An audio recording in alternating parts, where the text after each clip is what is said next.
Lens, ang halamang ito ay may mga natatanging sangkap na nagbibigay ng iba't ibang benepisyo sa kalusugan.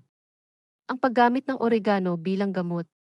Sa maraming puok sa Pilipinas, ang oregano ay kilala bilang gamot sa ubo at sipon. Ang dahon nito ay maaaring gawing tsaa o gamiting pampainit sa pagluluto.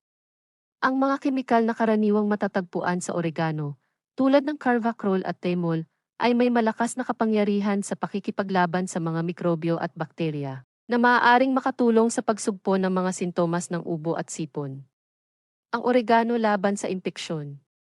Isa sa mga kahangahangang katangian ng oregano ay ang kakayahan nitong labanan ang iba't ibang uri ng impeksyon. Ang mga sangkap nito ay nagtataglay ng mga antibacterial at anti-inflammatory na katangian na maaaring makatulong sa pagsugpo ng mga sakit sa katawan. Sa halip na umasa lamang sa sintetikong gamot, maaaring isama ang oregano sa pang-araw-araw na dieta upang mapabuti ang resistensya ng katawan laban sa sakit. Ang oregano at paggamot sa sakit sa puso. Ayon sa ilang pag-aaral, ang oregano ay may potensyal na makatulong sa pangangalaga ng puso. Ang mga antioxidant na matatagpuan sa oregano ay maaaring makatulong sa pagpapababa ng antas ng kolesterol at pagtulong sa pagpapabuti ng sirkulasyon ng dugo. Sa ganitong paraan, maaaring magkaroon ng positibong epekto ang oregano sa kalusugan ng puso. Paano gamitin ang oregano bilang gamot? Para gamitin ang oregano bilang gamot, maaaring ito ay gawing tsaa o ihalo sa mga putahe.